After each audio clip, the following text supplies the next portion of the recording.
Welcome, everyone. We're here to talk about too many streaming subscription choices. Over 300 streaming services exist in the US alone for people to sign up for, ranging from live TV platforms to like YouTube TV to SVOD giants like Netflix and HBO Max. Parks Associates reports that most US households subscribe to at least 5 on average. That's a lot. That's a lot of decisions. CNET actually released a survey today to let people know people are spending about $250 a year on unused subscriptions. So again, too much choice. It boils down to price, convenience, and content. So we're going to discuss how to create sustainable streaming models along with addressing too much consumer choice. Think about how many subscriptions you have. How many do you have up here? In your own personal bucket. I'll start. Hi, Cameron with Fandango. How are you? I'm going to complicate that answer from the start. Yes. Probably 11, because we were thinking about it at home the other day, but that is because some of them are, the question should be how many do you pay for? True. Because some of them are through my Verizon account, some of them are through my Walmart Plus account for Paramount Plus. I'm in the industry, so I actually subscribe to all of them. We did talk in the household that if we were actually paying only for one subscription, and I assume when we're talking stream, we're talking subscription in this context, it would probably be two, it would probably be Netflix and YouTube TV as a virtual vMPD, and that would be it. Mike will introduce himself. Hi, Mike Gamboa at Roku. Little bit of an unfair question. I have all of them. As a platform, like it's our job to make sure we understand every single service of well over 50 subscriptions. I know that's not realistic from a consumer standpoint, but we've subscribed to Sling, Peacock, Paramount, all of the above. Hi, I'm Paul from Bango. So personally, I have 8 subscriptions, and to give a little context, a few things that we might talk about a little bit later. When I looked at them, 2 of them were with the public service broadcasters in the UK. You can probably tell I'm British from my unusual accent. So 2 of them were for those to get rid of the ads, because I don't like watching ads, because I have no patience. And while I currently have 8, by the end of next week it'll be 7, because one I took out specifically to watch rugby, and the rugby finishes on Saturday. So again, that cancellation at the end of sports seasons is maybe something we'll touch on later. Yes, Nicole. Hi, I'm Nicole. I am at Peacock, NBCUniversal. I probably have about 6 to 8 streaming services and a DMVPD subscription as well. David Teplinsky from Dish. I pay for 3 to the conversations that have already been had. A lot I get through the job is having to test products. But of the 3 that I pay for, 2 of them are Black Friday deals, and the only reason I signed up was because they were Black Friday deals. Right. I know I'm a terrible customer. So speaking to that, consumers often fall down a rabbit hole when trying to decide what subscriptions to sign up for, how to find them, how to sign up, how to cancel. So what can providers do to sort of ease that customer pain point when they're trying to decide what to sign up for, when they're looking for content, when they're looking for something affordable, but also balance that with the needs of the business? Nicole? Yeah, so at NBC, I think we feel we've done a pretty good job balancing our traditional business with our cable partners and making sure customers who want to access our content there have that option. And then we've worked with Peacock to offer a great direct business and a few tiers that are offering different content choices based on what people really want to access. And then we've recently leaned more into bundles, channels, and started to reach audiences where they already are if they haven't found Peacock or NBC content where we host it directly. David, same question. Yeah, so I think the business needs are actually served by serving the customer. We don't want to force upsell. We don't want to drive customers to have to find a new subscription to watch something they already have. So content discovery is actually part of the problem. If I search for something, can I watch it already? Do I have to buy more, pay more for it? Do I have to buy a new subscription? So as a distributor, we have lots of content that we're making available, whether it's through ingested SVOD apps or live linear TV or whatever it is. Our priority should be to give the customer what they're already paying for, but make available what they want if they want to upgrade, subscribe, add something new, transactional on demand, whatever it is. So by not driving everything being a business decision, not everything is nickel and diming, upselling just to get the extra couple of bucks, serve the customer better, they stay longer, they're happier, reduce churn to the extent we can, et cetera. So. Cameron, same question for you. Well, the good news is that Fandango actually is squarely not in the subscription business. We're a transactional and Yeah. ad-supported platform. But as I was thinking about your question, I think it's really like you're asking what can the services do, but it's really the platforms. And in some cases, exactly that Dish is the one that's trying to help surface, in that example, what content is available where. And that's actually where something like a service like Fandango comes in, because we have essentially everything. But you'd get to disambiguate by saying, well, you actually have the entitlement, the rights to this thing on HBO. You don't have to pay for it, or you don't have to watch ads with it, if that's the case. If I could jump in, I think as Roku, I agree with him completely. I think it's our job to tell people how to watch stuff, how to access it. It's really our job to make it easier for them to find and access the content in whichever way they subscribe, right? If they bundled with their wireless subscription, if they subscribe directly, if they have it as part of their kind of a channels environment, I think our job is to help them find and access the content as quickly as possible. And so personalization, I think that's something that Roku's trying to do at scale, right? We have 100 million households. Our job is to make sure the home screen is different for 100 million different households, and that is personalized to them to get them access to that content. So we're not trying to kind of push them one way or the other. It's really how do you want to access the content? Where do you have authentication? Let's help you get into it. If you don't have access to certain content, we can kind of allow you to subscribe, access it for free. I think it's our job to kind of find ways to help consumers, find and access the content they're looking for. I have to stay friendly with this guy. Roku does a particularly good job at that. So. I mean, content discovery is key, right? You've got to be able to find what you want. But I think you also then need the choice behind it in terms of how you subscribe. And I think different tiers, I think as long as it doesn't get too complicated, are really important. It makes services that maybe you wouldn't always watch sort of affordable if you're willing to sort of take the ads. And I think people's flexibility to ads has changed a lot. We did a survey a couple of years ago, and 80% of people were very against ads in any subscription video on demand service because it was a subscription service, and in their mind, it was ad free. Things are a bit different now, where almost 40% would tolerate twice as many ads to make it more affordable. So I think giving that customer that choice, and I think the choice has to go beyond just the tiers. It maybe has to go to the length of subscription. Why do I have to subscribe for a month, maybe? My sporting example is a good example of that. I wanted to watch the semi-finals and the finals, so 2 weeks would have done me, but I ended up subscribing for many months because of the way the subscription was sort of offered. So I think it's customer choice and that flexibility, and that requires, if you're a content owner, almost a shift in mindset away from it's all about churn. I've got to keep that customer at all costs, because I think the less flexibility and control you give the customer, ultimately that customer will go and maybe not come back. So maybe making it easier for them to pause, resume later, I think is a big thing. But it's a mindset shift, right? And I don't think we're not at the Kodak moment, right? But fundamentally you've got to change your business rules and business logic for the better long-term outcome, I think. Yes, and speaking to your point about being flexible with these, what are your thoughts on offering those things like temporary pausing of your subscriptions? Nicole, that's a question for you. And also just David, thinking about what Sling offers with those short-term passes. Can you speak a little bit about that? And again, your thoughts on being more flexible, offering temporary pausing of subscriptions, just to keep people in that bucket where they can afford everything. Yeah, I think at NBC we feel like Peacock is a pretty flexible platform. You can sign up and cancel as you need, and so it's really our job to give people reasons to stay. We are working hard to program sports all year, make sure all of our fandoms at Peacock have something that they can watch every month, every quarter, and if they've finished a show, that we're serving them the next best thing so that they want to stay. Yeah, on Sling, we've definitely leaned into the flexibility with our day passes, week passes, weekenders. We know that customers don't always want to sign up for a month to watch an event, Right. NFL or college championship. It's one game. People want to watch one game. Why are we trying to get a 30-day subscription? So I think it's important to meet customers where they are and where they want. There's lots of people who are signing up for months. Football fans want to watch all through the season, but for that customer who only wants to watch one day, you're not going to get them for a $40 price point or higher. Meet them where they are, but give them the incentive to sign up for longer. A day pass is much more expensive if you buy 30 days than buying a monthly subscription. I mean, it's not rocket science. It's marketing 101, and I'm not a marketer, but it's really making it flexible. We've offered pause on our Dish service for as long as I can remember. We've offered pause on Sling for a while.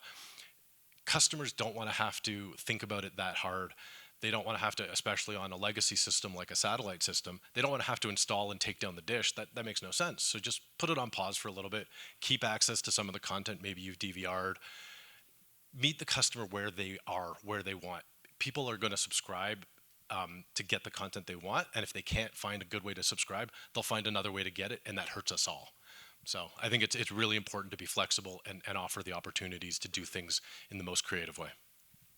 So when we look at the expansive offerings among streaming, we have ad-based, we have ad-free plans, we have unique offerings, again, like the passes, and then compare that to viewership and subscriber trends. Gen Z, for instance, they prefer bundles, but they also prefer social media content. So when you're looking to attract them as customers, you have to keep that in the back of your mind. With all of these different types of offerings that companies provide to customers, and this is a question really for all of you, who do you think benefits more long-term from all of these different price tiers, especially in a time when consumers are trying to sort of distill everything into more focused one-stop shop where they can really get what they want in one or two different places? Who do you think it benefits long-term to have all of these different types of choices? The company, the customer, a little bit of both? Well, the customer wanted that flexibility, right? That's what we heard in the great debundling, and now we're bundling again. I don't know. It seems like, well, we know as a fact that most of the growth from subscription services is coming from the ad tiers. Yes. So that means that certain audiences, certain demographics, not you, because you just said you can't stand watching ads, but there are a lot of people that tolerate that. And in today's environment, people are willing to sacrifice a couple of minutes of their time for a couple of dollars, and that's valuable. And so in whether it's free ad-supported streaming, which is what Fandango is in, or paid subscription with ads, I think it actually ultimately does benefit the consumer if that's what they want. The only difference is that I think compared to the old days of having having a satellite dish on your roof. I still have a satellite dish on my roof. I do too. It's not going anywhere. That the DVR capability on services is less functional in streaming, in subscription. So you can't skip ads the way you did historically. Dish, kind of made a living out of that for a while. So that is a little give and take that hopefully the industry will catch up with what used to be a real helpful consumer benefit. I'm not saying the ads aren't valuable. There's also data that shows skipping the ad is actually more, a retention rate of skipping the ad is actually better than watching the ad. So there is value there. You just got to convince the advertisers that that's actually a good thing. And I think what we've seen is when SVOD first launched into streaming, it was completely ad-free. That was the model. Everything was ad-free, and you started to see them launch ad-supported tiers. And what it did is it just expanded the total available market. Is really what it did. So it gave consumers more choice, but for businesses, there's a greater opportunity to reach more users. And I think, there are going to be some users who downgrade from an ad-free to an ad-supported plan, but overall, that is offset by just the increase in consumers that you can reach. So I think it's been a benefit for both users and for the ecosystem. And reduces churn. Yeah, and I think if you take that one step further, so firstly, most of the streamers I think make more money on the ad-supported tier, right? Because you take the ad revenue plus the subscription tier, right? Then they can make it even more profitable. And then I think there's potentially a case for a completely free tier with maybe less content, very ad generated, because it's better to have somebody still in your ecosystem that you can promote content to than to lose them completely. So rather than have somebody cancel, have them downgrade to a free tier, which maybe is really restrictive in terms of the content. Maybe you can only watch so many shows on so many devices. It's very ad trendy, but they're still in your ecosystem. So then when you launch and innovate new content, you have a mechanism to get it in front of them. So I almost think we need to sort of take it almost one step further. And I think ultimately, who does it benefit? It benefits everybody, right? And the solutions that win are the ones that benefit the consumer as well as the content owner. Because fundamentally, no matter what happens, content is still king, right? If you have good content and innovating content, you're still going to attract the customers. I think for Peacock and some of our bundle partners, it's first serving the customer to give them that choice. We hear again and again that customers want bundles across, not just streaming subscriptions, but other subscription platforms. They get the opportunity to offer these benefits. Everyone benefits from lower churn, and then the customer stays longer, which means they are enjoying having that option to subscribe. If they weren't, it probably wouldn't be showing those benefits. So for us, we think, leaning into aligned partners like our Apple TV bundle is giving customers the benefit of having more content in one place, and then also leaning into our channels partners and meeting incremental customers where they already are. I think for the customers we are reaching and wherever they are, they seem happy, and that's where they're showing up. So as long as we have incremental audiences in those places, we'll keep building partnerships to reach customers, and hopefully it's win-win-win for the platform, the streamer, and the customer. The one thing I would add to that is having the right price points also helps avoid piracy. So part of my portfolio is international content distributed in the US. And what we see is if the content's not available, the customers are still going to watch it. They're going to find a way. They're going to pirate it through illegal boxes. They're going to use a VPN. They're going to find a way to get the most popular content. It's just not that hard. So if you have a price point and a reliable service that's a good quality value for the customer, they'll subscribe. If you make it too expensive or unavailable, they're still going to do it. So it actually benefits us as an industry. It benefits the platforms. It benefits the content owners to have a reasonable price point that matches the quality and the value of the content that you're offering.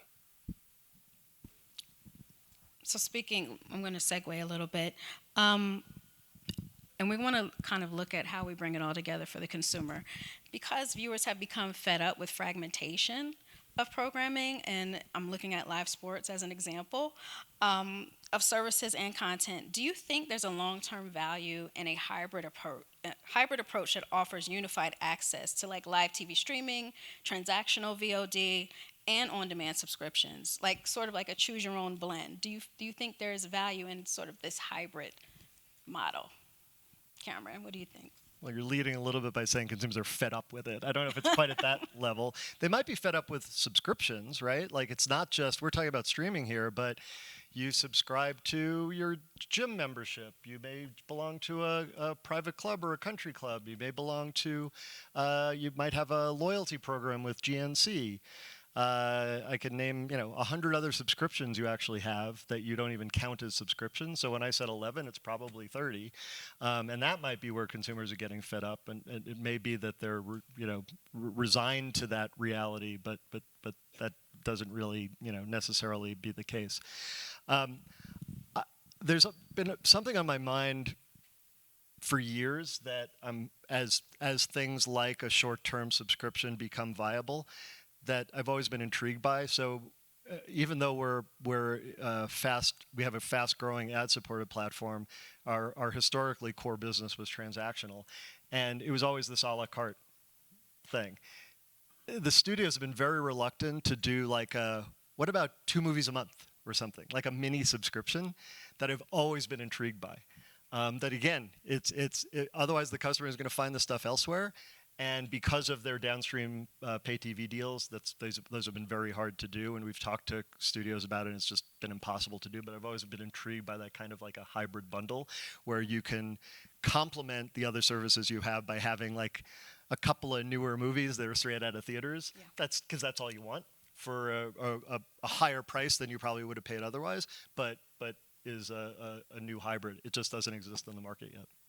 Do you think it's possible at some point? I'm going to keep trying. I think it's a great idea. In our unofficial research that we do on that, it could be an intriguing product. Yes. I think fragmentation, and especially in sports, is probably the one big thing that Roku's been trying to solve. It's extremely challenging, and obviously, sports rights are distributed across multiple services, and so. I think a lot of the frustration stems from that, and we're trying to solve that by just helping them understand, hey, we know users' habits, right? On average, there's 100 million households. They stream 4 hours per household per day. We know what people are trying to do. Every Thursday night, they're trying to watch, Thursday Night Football and Saturday Night Football on Peacock. And so our job is to try to kind of remove the layer so you don't have to think about where it is, but how to find it. And so we just put that game at front and center. We have things like the Sports Zone, Sports Discovery Experiences, which we're really trying to solve that problem. And I think by being the platform that sits kind of one click before you go into a Peacock or into a Prime Video or into an ESPN, we're trying to help reduce some of that friction, but it's definitely the biggest challenge that we are trying to solve. Yeah, I mean, what are customers fed up with? Well, they're fed up with price, right? But I don't think you're ever going to fix that. But actually, we've done a good job of that with ad-supported tiers, with the fact you can pay direct, the fact that you can get bundled, right? There's many different ways now where the price point has been sort of worked on, at least so the customer can get a better offer. But the customer is never going to be satisfied ultimately with price, right? We'd all like to pay less than we are, right? That's just human nature. The other thing they're fed up with is discovery and finding the content. Yes. And we did some research, and it showed less than 20% of people know what the if you think of the big title shows like The Boys for Amazon Prime or Ted Lasso for Apple TV, less than 20% of people know which streaming service that's on. Most people just default and guess Netflix. Netflix always gets the highest thing because it's people's default guess, but actually so few people know where it is. So it's all about content discovery, I think, and finding people. And I think you touched a bit that with the sports zone and creating that personalized way. And I think AI can really help there. And more and more people are using AI to find where their services are before they then go into watch it. And I think then it's one small step from AI taking more control of people's subscriptions on automatically subscribing and unsubscribing and managing people's subscriptions through an AI interface, because they use that to discover content anyway. So I think content discovery for me is the biggest challenge and the biggest thing we need to solve to make it easy, because 300 subscription services, it's hard to find what you want, right? Unless you have a really good tool to do that. I would say that my frustration is that I start all of my watching experiences with Google. What platform is it on? I don't use Roku. I use Sling and Dish, so I'm sorry about that. But you guys have solved it. We haven't figured it out yet. So first thing I do is name of the title, where to watch, and then I figure out what I'm going to launch. And what also is frustrating, and I know this as someone in the industry who has all the subscriptions because it's part of my job, this one show, I don't have access to the last season because it's on some service that I'm not subscribed to. Or I don't have access to the first season because it's already moved from platform A to platform B. I saw that this week on something I was trying to watch for nostalgia. So even knowing where all the places are and even having so many subscriptions, I'm still frustrated by, I can't watch this one show. I can't watch this one season. I can't watch this whatever piece of content it is. And if that's happening to me, who knows what's going on and is involved with it, I can't imagine the frustration that individual everyday customers are having with, I just want to watch this. Why do I have to sign up for something else? We fragmented as an industry. Sports is terrible, but it's pervasive throughout. But I would say we're trying to solve it. Like ideas like Cameron's idea, it's a great idea. You got to give credit to Sling for building new packages, new bundles, new ways for people. So there are folks in the industry who are trying to solve that experience for consumers and make it better. It's just there's a lot of forces at play, and it's just challenging behind the scenes. But it's a great idea. 2 movies a month for you get two TVODs a month for whatever. I think it's a great idea. So I think we're trying to find ways to make it better for the consumer. I think we understand the pain points and the frustration. Yeah, I think at Peacock, we are seeing a lot of our distributor partners try to solve those bigger bundle ideas with different strategies. And we're trying to show up in different genre packs that are bundled with cable. We have partners who are offering a variety of different multi-streamer bundles at lower prices. So I think we feel like we're showing up for our customers wherever we can. And I think, to your point, price is one of the challenges. If you start putting everything back together, the customers start paying for content that they're not even able to watch. There's so much content that paying for all of it is probably inefficient. But I think we feel we've done a good job leaning into the new models that are coming up and making sure that our customers get a chance to participate and watch Peacock. Hey, Mike, I agree. Sports is the biggest problem, because you're probably going to find, if it's a very specific movie you're looking for, you're probably going to find it where you want, either unpaid or through a service you're already subscribed to. I know you can't answer this specifically, but is that UI improvement of the Sports Zone, is that just helping people that are already ESPN customers or whatever, finding the thing and going, okay, that's where I need to go? Or is there some sort of conversion metric there that's helping too? Because I imagine it's 5 minutes before the game, and you're deciding whether to subscribe to a service, making a life choice at that moment.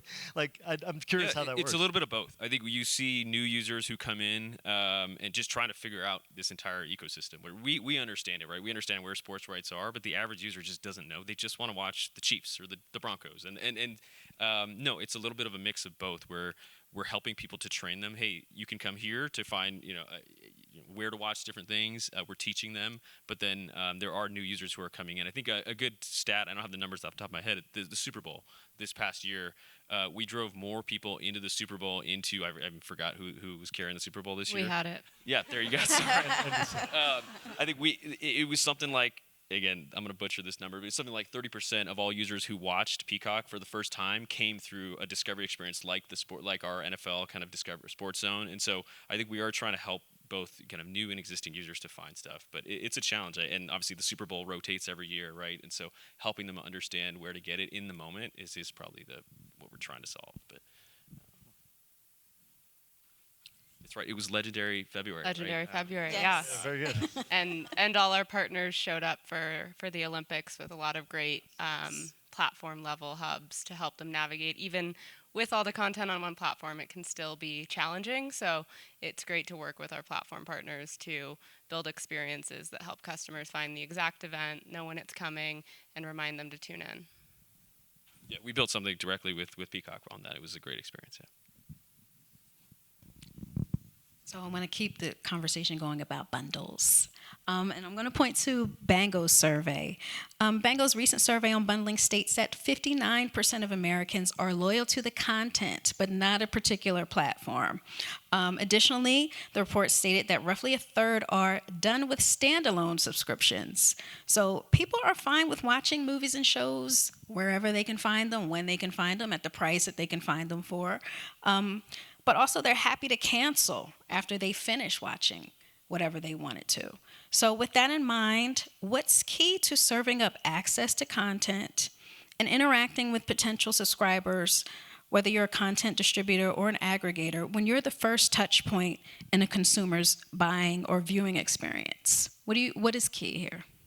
I mean, I think it comes back to that content discovery, right, and being able to find the service, because not only are people loyal to the content, they're loyal to content, and then they don't know where it is, right? So you combine those two stats, and it almost couldn't be a worse problem to solve. So that content discovery and finding it is sort of key. And we're building interfaces now where, rather than click on I'll use Netflix as an example because none of us are for Netflix, and click on a Netflix tile to add it to your bundle, you say, hey, I want to watch Stranger Things, right? And then it says, well, Stranger Things is on Netflix, and the best way for you to get that is to either do this and upgrade this package that you've already got, or you could take out this super bundle, which gets you this plus these other shows that are similar, and that works out cheaper in the long run if you're interested in these other shows. So I think that content discovery it goes beyond sort of just the 2 minutes before the game finding it to watch. It's about helping guide people to the right package and the right bundle that's personalized for them. And I think bundles at the moment are very, most companies have 8 or so different bundles that they offer, or 8 or so different packages, and maybe you can swap a few things in and out. But it's a very limited number of selections. And I think if you look at individuals, we're all very different, and so creating those bundles that are more tailored and more personalized, I think, is ultimately where it's really going to go. And I think actually that will make people more loyal, right? Because you're creating a package that's specific for somebody with a set of content that's super important to them. So it may have services in that are not mass market, that are actually quite niche, but they're really loyal and really sticky. And generally, if you're somebody who's bundling these services together, those smaller niche services, you generally have more margin, so you actually can create like a better consumer offer as well. Mike, what do you think? I think we've touched on it, right? That is the biggest challenge. I mean, but you do have choice, right? Transaction is another way to solve some of the subscription fatigue, right? It's like you're helping the user find the one piece of thing they want. They don't want anything else above and beyond that. Yeah. You're in and out, and I think that so you're going to start to see more and more of that. But yeah, I don't know how you think about like. Yeah. Well, I was actually going to. Is this on? Yeah.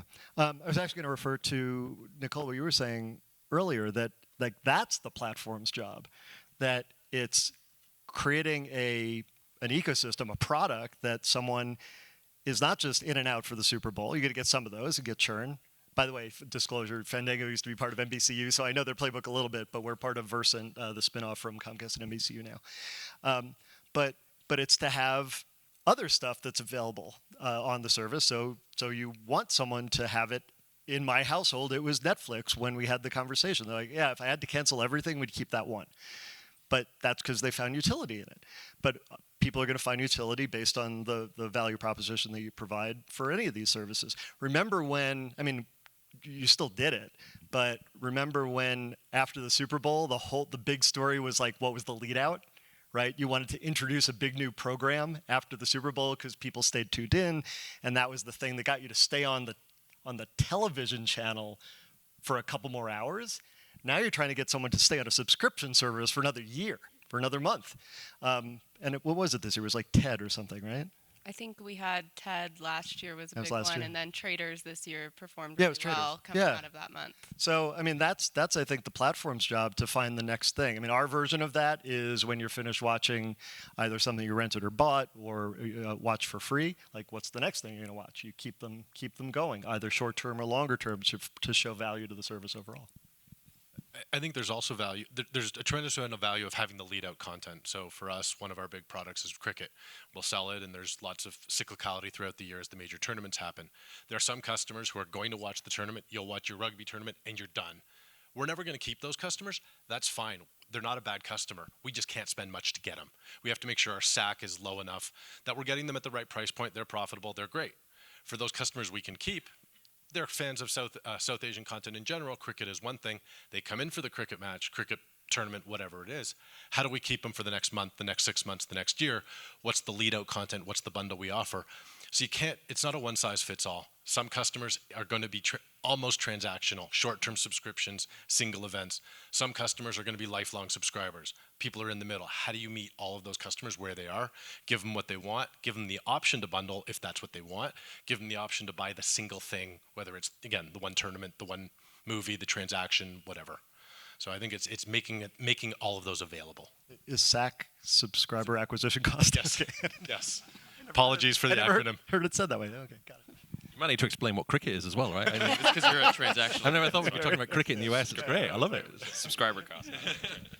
Wow, this is whole subscriber thing. TAC. Wow, it's Transactional fascinating. Paul, I want to go back to something you mentioned about this idea of having these DIY bundles and putting it in the consumer's hands to sort of pick what they want.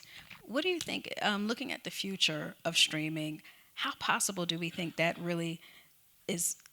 Can that actually happen? What are some of the hurdles to that happening? I mean, is it possible? Yeah. I mean, we have we do it now. We have a demonstration of it now that allows you to do that. It'll put the services together. It'll look at what you've got. What's the best way to do it?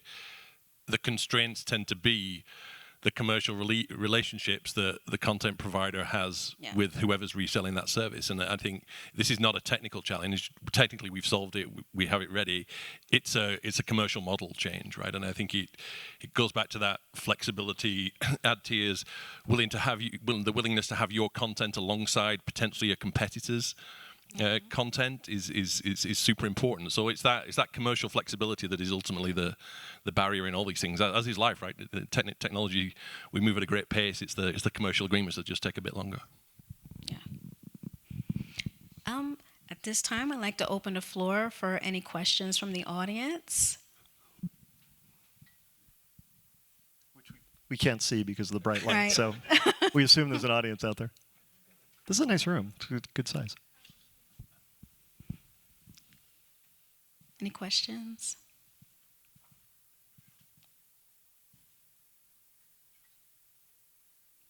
No. I'll make a comment. I think this is an amazing panel. Thank you all very much for all this information. Thank you. And thank you to our moderator. You're great too. Thank you. Thank you.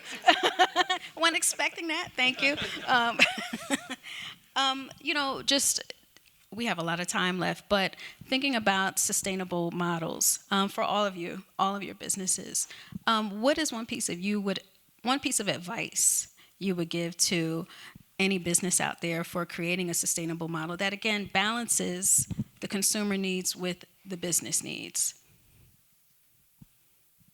And it depends on what business you're in out there. I think that pushing for innovation, either with your partners or within your own organization, to not be an also-ran 5 years later and you realize, oh, I missed those opportunities.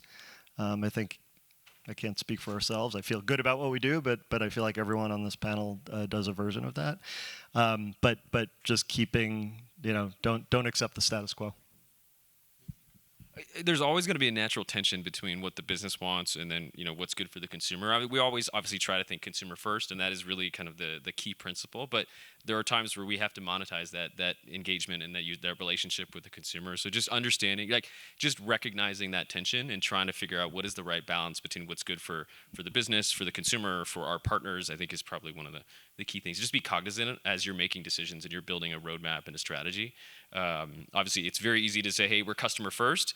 But at the end of the day, you have to deliver, revenue and profitability and things like that. And so it's just trying to understand that balance and that natural tension, which is not a bad thing. You just have to recognize it. I'll talk a bit about bundling, right? Because bundling is sort of what we do. So if you have content and you're trying to sell it through a channel, then I think it's important to find a channel and somebody who will bundle that content, who the sort of brand similarity with, right? Somebody who has the same sort of values, if you like, from a brand perspective. It's no point taking a really high-end content services and bundling it through somebody whose focus is really value. That just won't work. You'll end up with a really low take-up. It won't be marketed in the right way. There'll be a mismatch. And so it's finding the right partner to sell that service in the right way. And we're seeing increasingly variety in the number of partners that is not just telcos anymore. We sort of do banks, retailers, all of whom are using third-party subscription services to add value to their first-party services, and they work better where there's a better brand alignment between the service that's being bundled and the service that's being offered by the bundler in the first place. I think for NBC and Peacock, we really want to make sure we keep investing in our direct consumer product while we lean into all these choices.